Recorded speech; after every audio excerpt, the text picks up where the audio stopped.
નમસ્કાર મિત્રો, સ્વાગત છે આજના એક તાજા સમાચારની અંદર। આજે આપણે વાત કરીશું અંબાલાલ પટેલ અને હવામાન વિભાગની મોટી આગાહી છે મિત્રો। આજે 18 થી 19 થી 25-26 તારીખ સુધી મોટું તોફાન આવશે ગુજરાતમાં મિત્રો। અને સુરત જેવા વિસ્તારમાં સિસ્ટમ સક્રિય થઈ છે। અને મિત્રો દ્વારકા જિલ્લાની સૌપ્રથમ મિત્રો વાત કરીએ તો મિત્રો દ્વારકા જિલ્લામાં આપણે જોઈએ તો ઓખા છે, દ્વારકા છે, ભાટિયા છે જેવા વિસ્તારમાં વરસાદ આવવાની શક્યતા ખૂબ જ ઓછી રહેવાની છે મિત્રો। અને ખંભાળિયા છે, લાલપુર જેવો વિસ્તારમાં પણ ધોધમાર વરસાદ આવે તેવી પણ સંભાવના દર્શાવવામાં આવી છે મિત્રો। અને મિત્રો વાત કરીએ સિસીલ તો મિત્રો સિસીલ છે, ભાનવડ છે, લાલપુર જેવો વિસ્તારમાં ધોધમાર વરસાદ આવે તેવી પણ સંભાવના દર્શાવવામાં આવી છે। અને 8 કલાક સિસ્ટમ સક્રિય થઈ રહેવાની છે।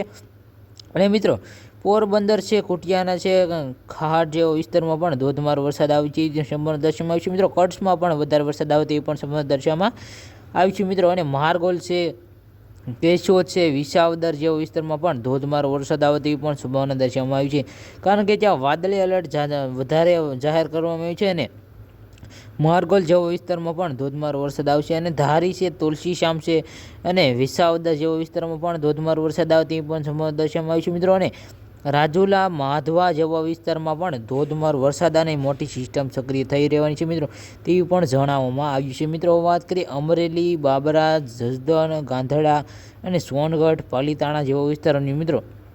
પાલીતાણા, ભાવનગરમાં તો વરસાદ આવવાનો છે। ગોંડલ, ઉપલેટા, જેતપુર, જૂનાગઢ જેવા વિસ્તારોમાં પણ ધોધમાર વરસાદ આવવાની શક્યતા રહેવાની છે મિત્રો। અને હવે 7-8 દિવસ ગુજરાતમાં મોટી સિસ્ટમ સક્રિય થવાની છે મિત્રો। જન્માષ્ટમી પછી વરસાદ આવવાનો છે મિત્રો। અને જન્માષ્ટમીમાં વરસાદ આપણી આગાહી પ્રમાણે આવ્યો હતો। અને હવે બીજા વિસ્તારમાં બીજા સમયે પણ વરસાદ આવે તેવી પણ સંભાવના દર્શાવવામાં આવી છે મિત્રો।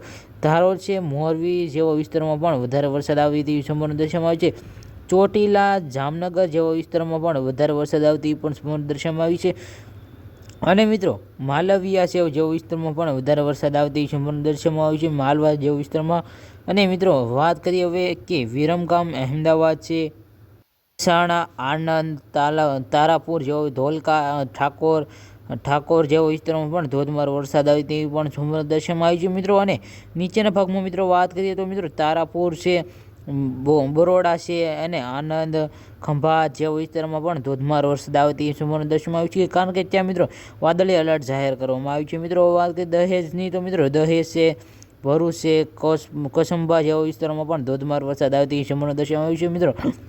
અને મિત્રો હવે વાત કરીએ સુરતની તો મિત્રો સુરતમાં પણ એક મોટી સિસ્ટમ સક્રિય થઈ રહી છે મિત્રો। આ મહિનાની અંદર સુરતમાં તોફાન આવશે તેવી સંભાવના દર્શાવવામાં આવી છે, કારણ કે હવે હમણાં શાંત હતું ને અચાનક સુરત શહેરમાં ધોધમાર વરસાદ આવે તેવી સંભાવના દર્શાવવામાં આવી છે મિત્રો। અને હવામાન વિભાગની મોટી આગાહી છે કે મિત્રો ગુજરાતમાં સુરતમાં વધારેમાં વધારે વરસાદ અને વાવાઝોડું આવે તેવી પણ સંભાવના દર્શાવવામાં આવી છે મિત્રો। વિડીયો સારો આપણી પોતાની ચેનલ ટેક ન્યૂઝ ગુજરાતને સબસ્ક્રાઈબ કરો। જય હિન્દ, જય ભારત, નમસ્કાર।